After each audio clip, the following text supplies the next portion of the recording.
Peter Pastorelli y como dijo David, tengo no un par de años de conocerlo, pero varios años de conocerlo. Los dos íbamos juntos y todavía voy de vez en cuando a las juntas con Pastor David Rosales, que yo quisiera compartir hoy, que es un tema bajo el liderazgo, es el tema de la masculinidad bíblica.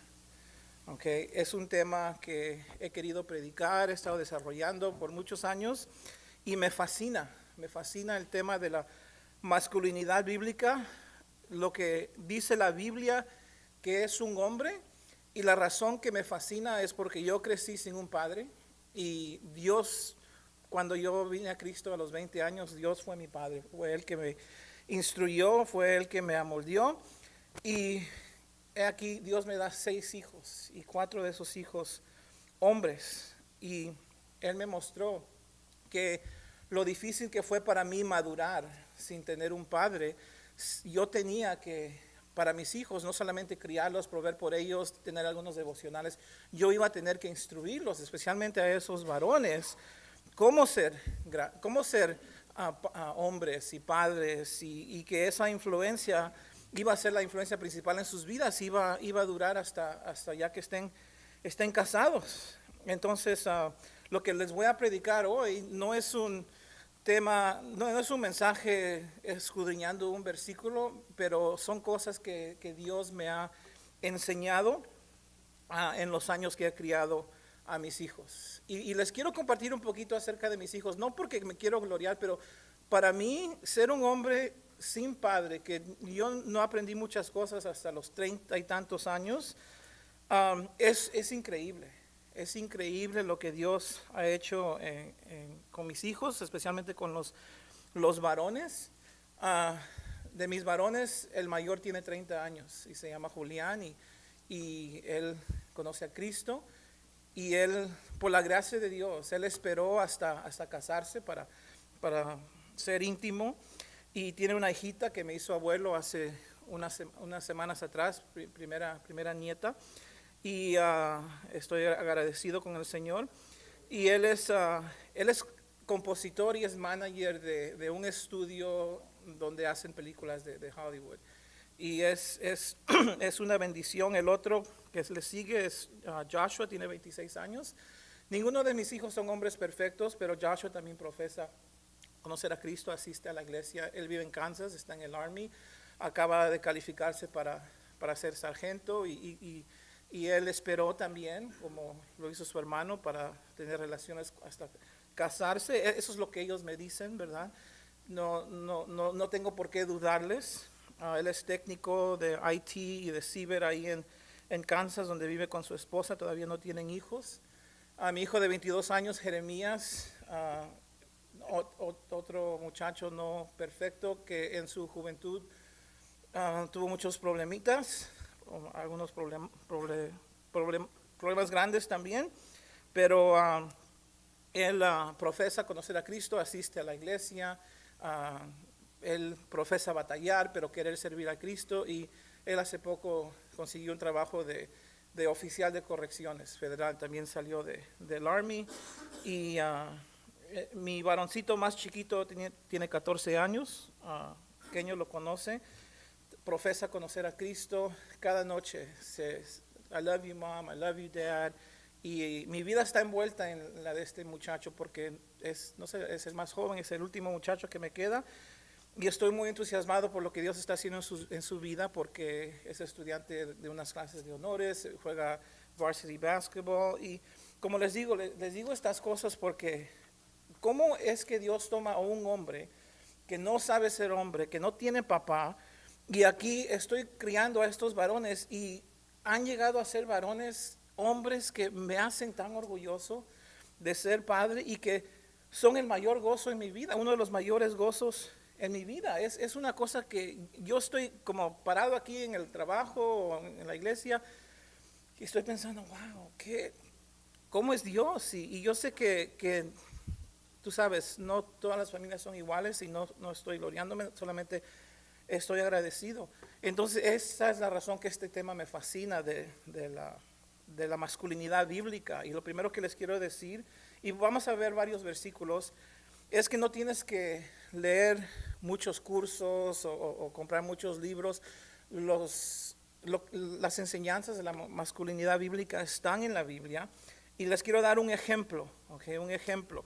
Hace unos años, si quieren voltear a algún lugar, volteen a Proverbios capítulo 1. Hace unos años atrás hice un estudio en que los adolescentes necesitan hacer una transición de adolescente a adulto. Y lo que yo me había dado cuenta es que el libro de Proverbios, del cual ustedes saben Salomón es el autor, enfatiza las cosas que los jóvenes, que los hombres, que los adolescentes necesitan aprender para ser hombres. No sé si sabías eso. En Proverbios 1 dice que uno de los propósitos de los Proverbios 1:4, es para dar sagacidad a los simples y a los jóvenes inteligencia y cordura. Que los primeros 7 capítulos de los Proverbios vienen a ser los capítulos más críticos en la vida de un joven, porque Salomón habla de mi hijo, haz esto, mi hijo, piensa así. Y les quiero dar un ejemplo de los grandes temas que hay en esos primeros 7 capítulos de Proverbios. En Proverbios 1:7, los jóvenes deben aprender a temer a Dios. Temer a Dios es sinónimo con ser salvo. Proverbios 1:10 al 18, los jóvenes deben tener cuidado de la compañía que mantienen. Capítulo 1, 20 al 22, los jóvenes deben buscar sobre todo la sabiduría. 24 al 29, deben aprender que Dios juzga el pecado. Proverbios 4, 23 al 25, un joven debe guardar su corazón de la inmoralidad. Proverbios 5, 15 al 19, los jóvenes deben aprender a ser fieles a su única esposa. Y también en esos mismos versículos, los jóvenes deben aprender que mientras las relaciones íntimas están prohibidas fuera del matrimonio, Dios las bendice adentro. En Proverbios 6, del 6 al 11, le enseña a un joven, le enseña a un hombre cómo trabajar con mano diligente y le enseña a un hombre cómo usar bien su dinero. ¿Okay? Entonces un joven, un hombre, un varón necesita aprender esas cosas para madurar. Entonces la responsabilidad de quién es enseñarle al joven esas cosas es de nosotros, sus padres, de sus abuelos también, porque también incluye al abuelo que puede apoyar si conoce la palabra de Dios. En Efesios 6 dice: vosotros padres, versículo 4, no provoquéis a ira a vuestros hijos, sino criarlos en la disciplina y la amonestación del Señor. Entonces esas son palabras que a mí me pegaron, siendo un joven y un padre que no había tenido padre, y el Señor me mostró: tú vas a tener que enseñarles y invertir toda tu vida en sus seres. Y es difícil porque son varios, y es difícil porque la tendencia del joven o del hombre joven es de ser necio, ¿verdad? Proverbios 22:15, la necedad está ligada en el corazón del muchacho. Ese es el problema, el pecado está ahí y amoldeado, no es dirigido, no es exhortado, no se invierte la vida en su corazón de parte de su padre. Pues la cultura lo entrena, ¿ok? Algo que estaba pensando antes de venir a esta conferencia, yo a veces me lamento que en mis 15 años de ministerio no he hecho más, no he hecho más programas, más eventos, más cosas. He predicado 2 veces y he ido en algunos viajes misioneros, pero la mayoría de mi tiempo, si yo me pongo a pensar, la he invertido en trabajar, porque trabajo afuera de la iglesia también. Pero la mayoría de mi tiempo la he invertido estar con mis hijos, hablar con mis hijos, invertir en sus vidas, responder sus preguntas, ayudarles en sus problemas, muchas pruebas, muchas decisiones, mucho pensamiento no bíblico, y encaminarles y tratar de convencerles cómo pensar bíblicamente.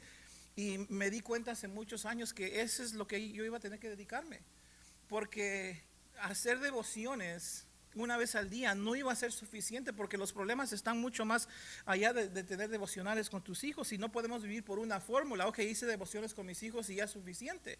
Me di cuenta que iba a tener que estar ahí y que iba a tener que trabajar duro si es que ellos iban a a desarrollar, a ser los hombres que Dios quería que ellos sean. Yo sé que Dios, quizás en el caso tuyo, como en el caso mío, se encarga de nosotros, ¿verdad?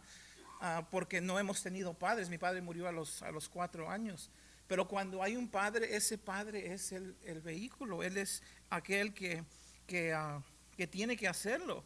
Y es más, si no lo hacía y quería estar más involucrado en el ministerio y más viajes y más cosas, entonces me iba a descalificar, porque si el hogar no está en orden, entonces ¿cómo yo puedo pararme en un púlpito y predicar? Entonces, como les digo, ahora me doy cuenta que he hecho bien en dedicarles más tiempo y en estar ahí totalmente comprometidos con su desarrollo y con sus vidas, porque sea uno joven o grande, sea usted joven o grande, esos principios los tenemos que aprender y los tenemos que vivir si es que vamos a madurar. Y muchas veces los hombres no maduran porque no aprenden estas cosas, ¿ok?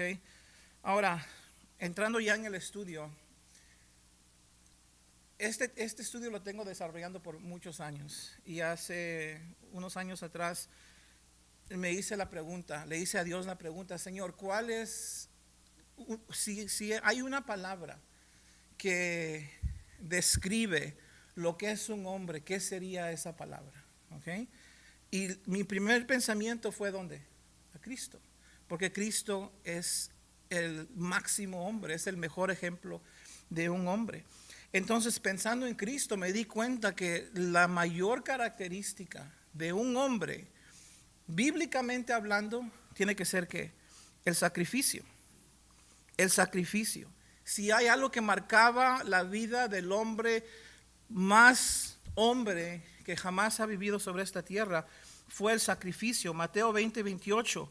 El Hijo del Hombre no vino para ser servido, sino para servir y para dar su vida en rescate por muchos. Y me encanta ese principio. He abrazado ese principio, que si yo voy a ser hombre, si mis hijos van a ser hombres, tenemos que trabajar duro, hacer lo que sea. Vamos a tener que sufrir, vamos a tener que pasar durezas y liderar aún en la cara de la oposición, porque es lo que debe hacer un hombre. Es lo que debe hacer un hombre. Y cuando yo digo sacrificar, no estoy hablando solamente de tus hijos y de tu familia, porque Cristo no se sacrificó solamente por su familia, se sacrificó por todos. Entonces esa es la idea que quiero desarrollar con ustedes hoy. Juan 15:13 dice Jesús: nadie tiene mayor que que uno ponga su vida por sus amigos. Otra vez, el sacrificio es lo que demuestra el mayor amor, es el mayor concepto de lo que es un hombre. Un hombre no es alguien que simplemente va a trabajar 40 horas y hace esto que el otro en la iglesia, lo más mínimo, y luego se pone a descansar. Es una persona que hace lo máximo para los que le rodean. ¿Okay? Y vivimos en una cultura donde esa no es la idea. La idea no es sacrificio, la idea es simplemente ser responsables. Y muchos hombres en esta cultura están entregados, especialmente jóvenes, especialmente si no conocen a Cristo, a los placeres de su carne. Y como ustedes mismos han escuchado muchas veces, hay un sentido de derecho. There's a sense of entitlement que muchos hombres tienen y con el cual crecen y se enojan, especialmente, supuestamente dicen los millennials, pero eso es algo que sabíamos ya que iba a ocurrir. Segundo Timoteo 3:2 dice que en los últimos días habrá hombres amadores de sí mismos, avaros, vanagloriosos, soberbios, blasfemos, desobedientes a los padres, ingratos e impíos. Entonces esta cultura y las culturas sin Cristo, esto es lo que están levantando, hombres con esa mentalidad. Por eso es que Pablo a los corintios, que también eran inmaduros, les dice en 1 Corintios 16:13: velad, estad firmes, portaos varonilmente. Man up, ¿verdad? Eso es lo que dicen los americanos. Portaos varonilmente.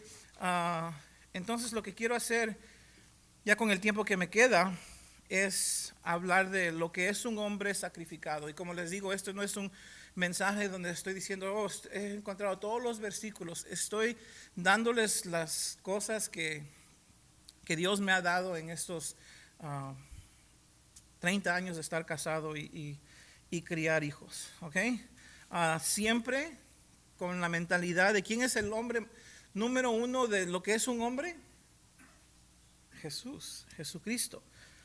Número uno, hermanos, número uno, un hombre sacrificado trabajará duro y será un verdadero proveedor, ¿ok? Ese es mi primer punto esta mañana. Jesús, ¿a qué se dedicó, hermanos? Se dedicó a su oficio de conocer las escrituras desde niño. Lo veías en el templo, haciendo preguntas y contestando preguntas con los doctores. Lucas capítulo 2. Luego trabaja con José como carpintero y así lo conocían, ¿verdad? Ustedes han leído los evangelios, a veces decían, sí, ese es el hijo del carpintero, pero en otros lugares, es el carpintero. ¿Por qué? Porque trabajaba en ese oficio. Cuando comenzó su ministerio, ¿qué es lo que hacía? Trabajaba incansablemente, día y noche, que se quedaba dormido en una barca. Pablo abrazó ese ejemplo y él se dedicó a trabajar día y noche para ser un buen ejemplo a las iglesias donde él ministraba. Y lo opuesto de eso es la mentalidad de muchos hombres en nuestra cultura, donde algunos, no todos, pero yo quisiera decir una gran cantidad, tienen la idea de que, yo voy a trabajar y mi esposa vamos a trabajar. Pero lo que estoy diciendo es que esperarlo como algo que tiene que ser y así va a ser por siempre no es bíblico. Porque en la Biblia el proveer no es la área principal de la responsabilidad de una mujer. La área principal de responsabilidad de una mujer es su hogar.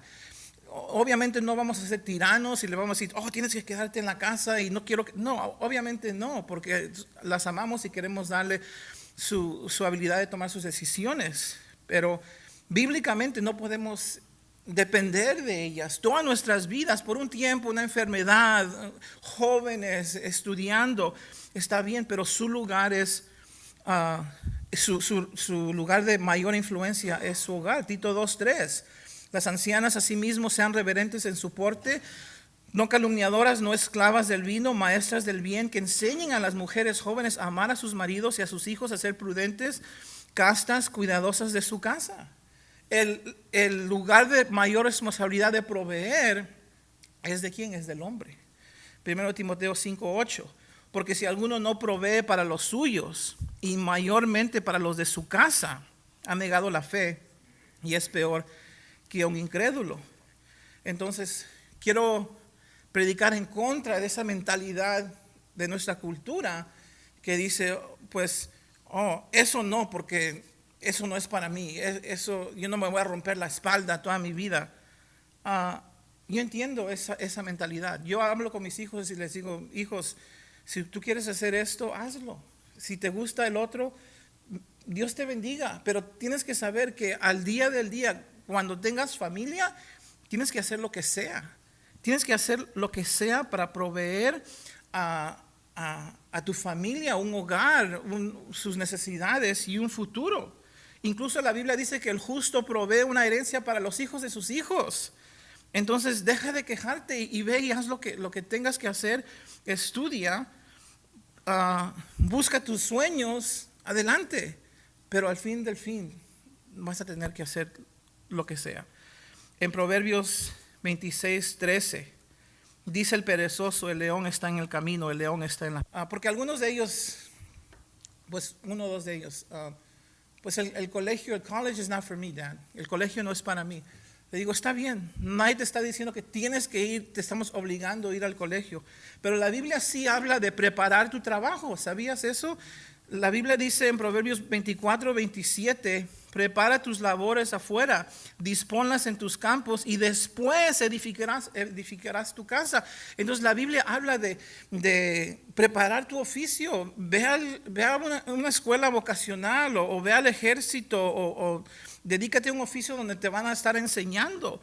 Porque en la Biblia se supone que un hombre debe prepararse y debe tener alguna manera de proveer por su familia, que no le van a caer las cosas del cielo así nomás.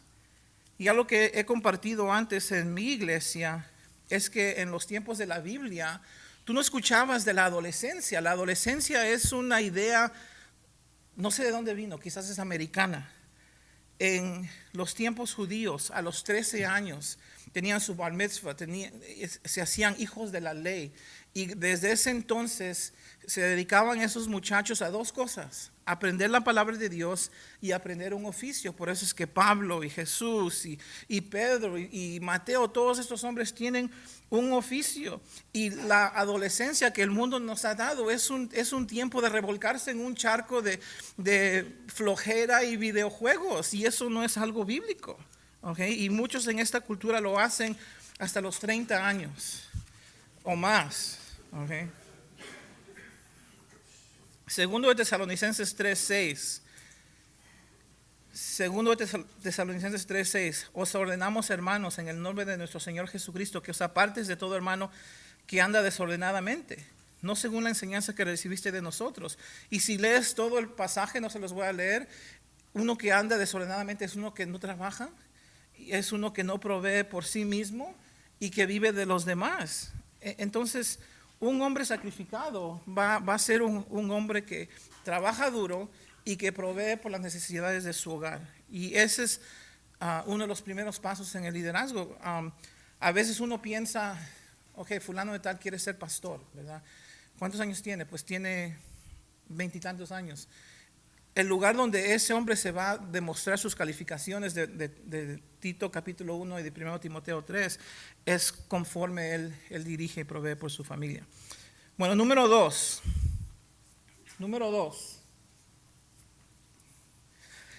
Un hombre sacrificado dirigirá a su familia espiritualmente, ¿okay? Alguien lo estaba predicando hoy, que el hombre hoy en día trabaja 2, 3 trabajos, no para en su casa, ¿okay? No está involucrado en las decisiones de su familia. Entonces, bíblicamente debemos de encontrar ese equilibrio, ese balance entre trabajar duro y ser sacrificado y proveer, pero a la misma vez poder estar en el hogar para dirigir ese hogar espiritualmente. Un hombre que no está ahí, no tiene un matrimonio, su familia no recibe instrucción, expone a su esposa a una soledad que le puede traer tentaciones a su vida. Quizás no ella se entrega a esas tentaciones, pero la está poniendo en un lugar muy difícil. Y otra vez el ejemplo es Jesús. Jesús, a pesar de tener un ministerio público donde las multitudes clamaban por sanaciones y por enseñanza, él hizo tiempo cada día de estar involucrado en la vida de sus discípulos y no solamente enseñarles, pero platicar con ellos, hacerles preguntas, desarrollarlos, ayudarlos a crecer, a madurar y a pensar bíblicamente. Darse cuenta que tiene que poner a su esposa primero, controlar sus pasiones. Segundo Timoteo 2:22, huye de las pasiones juveniles, sexual, pero en un matrimonio, la tentación de no estar presente, la tentación de amargarse cuando la esposa dice o hace algo que no le parece a uno.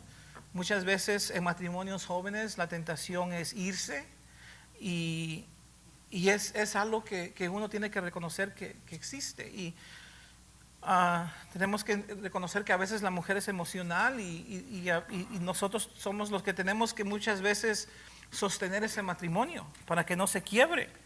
Y es triste cuando un hombre, sabiendo que el enemigo es el que está tratando de destruir matrimonio, se lo permite y deja que su matrimonio se comience a deshacer sin pelear por su matrimonio, sin pelear por su esposa. Yo entiendo que hay problemas grandes y hay depresiones y hay todo tipo de problemas, pero lo que Cristo haría, Cristo no te dejaría ir. Si tú quisieras abandonar a Cristo, Cristo no diría, okay, no, Él buscaría a gente a buscarte. Tú sabes que Él deja las 99 y va por la ovejita perdida. Entonces un hombre necesita ser ese vehículo de reconciliación y de buscar a su esposa y de pelear por su matrimonio de la manera que solamente él puede hacerlo, porque Jesús jamás abandonaría a su esposa. Efesios 5:25, maridos, amad a vuestras mujeres, así como Cristo amó a la iglesia y se entregó a sí mismo por ella. Esa es la manera que Jesús amó a su iglesia, sacrificadamente, y esa es la manera que tú y yo necesitamos amar a nuestras esposas sacrificadamente. Algo que el Señor me ha mostrado es que si en algún momento tengo que escoger entre el matrimonio y el ministerio, ¿cuál piensas que debo escoger? Mi matrimonio. Porque a pesar de que tengo un llamado, mi esposa es la prioridad número uno. Y yo voy a dar cuentas por presentarla ante Jesús, una iglesia como dice Efesios, ¿verdad? Una mujer pura ante Él. Miremos estos versículos. Efesios 5:25, maridos, amad a vuestras mujeres, así como Cristo amó a la iglesia, se entregó a sí mismo por ella, para santificarla, habiéndola purificado en el lavamiento de agua por la palabra, a fin de presentársela a sí mismo una iglesia gloriosa, que no tuviese mancha ni arruga ni cosas semejantes, sino que fuese santa y sin mancha. Así también los maridos deben amar a sus mujeres como a sus mismos cuerpos. El que ama a su mujer, a sí mismo se ama. Porque nadie aborreció jamás a su propia carne, sino que la sustenta y la cuida, como también Cristo a la iglesia, porque somos miembros de su cuerpo, de su carne y de sus huesos. Por esto dejará el hombre a su padre y a su madre, y se unirá a su mujer, y los dos serán una sola carne. Obviamente no tengo tiempo para exponer todo ese pasaje, pero si miramos algunas cosas breves, el amor con el cual debemos amar a nuestras esposas es el amor agape, es el amor incondicional, supernatural, que solamente viene de parte del Espíritu Santo. ¿Okay? Y ese es el único que Dios nos permite para demostrar a nuestras esposas. Y luego hay ejemplos de cómo ese amor se manifiesta. En el versículo 25 es un amor que se sacrifica por ella. En el 26 al 27 es un amor que se dedica a su purificación de su esposa. En el 28 y en el 29 es un amor que se ocupa por proveerle físicamente por su comodidad y por su bienestar físico. En el 29 dice: nadie aborreció jamás a su propia carne, sino que la sustenta y la cuida. Eso habla de cuidar, una de esas palabras, sustentar o cuidar, habla de abrigar, keep her warm. Entonces eso habla de ser una persona afectuosa y cariñosa con su esposa. Y luego en el versículo 31 y 32 deja a sus padres y a su madre. Eso habla de que es un amor exclusivo con el cual no compartes con nadie más. Y cuando uno vive de esa manera, su esposa le gana. A veces, hablando con mis hijos y pequeños problemas que tienen, yo le digo: mi hijo, tú no puedes forzarla. Sí, ella se debe someter, pero tú no puedes forzarla, tú tienes que ganarla. Y conforme ella mira cuánto tú le amas, que tú eres su prioridad, que tú estás dispuesto a dar tu vida por ella, entonces ella se va a sentir con una gran confianza en ti, y esa confianza se va a desarrollar. Entonces, un hombre sacrificado es hombre de una sola mujer, ¿okay? Y como les digo, vamos a dar cuentas a Dios por ellas. Cuando llegue el día de tu funeral, y hoy se habló del día de nuestro funeral, no van a la gente a hablar de tu trabajo, o de tu carro, o de tu casa, o de tu ministerio. ¿Okay? Quizás se mencione algo, lo que se va a hablar es de cómo tú trataste a tu familia. ¿Okay? La medida de un hombre es cómo trata a su familia. Entonces, una de dos cosas van a pasar. O mi familia va a decir: mi papá lo aprecio, etcétera, etcétera, porque es verdad. O van a tener que decir: mi papá lo aprecio por etcétera, etcétera, y van a tener que mentir. Y van a tener que doblar la verdad. Una de esas cosas va a ocurrir. Y yo quiero que sea algo real, ¿verdad? Malaquías 2:12 dice que básicamente que Dios iba a juzgar a la nación por su hipocresía. En el 13, que cubren el altar de Jehová con lágrimas, con llanto, con clamor, pero no miraré la ofrenda. No la acepto con gusto de tu mano. ¿Por qué? ¿Por qué me dices? Porque Jehová es testigo entre ti y la mujer de tu juventud, contra la cual has sido desleal, siendo ella tu compañera, la mujer de tu pacto. Entonces, quizás no estamos cometiendo adulterio, hermanos, gracias a Dios que no lo estamos haciendo. Quizás no estamos mirando pornografía, ojalá y gracias a Dios que no lo estamos haciendo. Pero es tu afecto, tu prioridad, tus ojos exclusivamente para ella. Si no lo es, pues eso puede cambiar hoy. Okay. Y ser un hombre, bíblicamente, como Cristo lo fue, sacrificado, como dicen los americanos, to really man up, es, en mi experiencia y en los versículos que yo he leído, para darles un resumen, trabajar duro, ser el mejor proveedor que yo pueda ser, no depender para siempre, está bien depender, pero no para siempre del trabajo de mi esposa.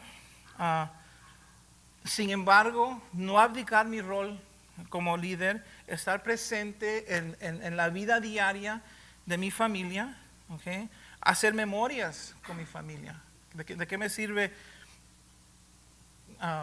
estar ahí, pero no hago ninguna memoria, no lo saco ni de vacaciones? Y finalmente, un hombre es un hombre de una sola mujer.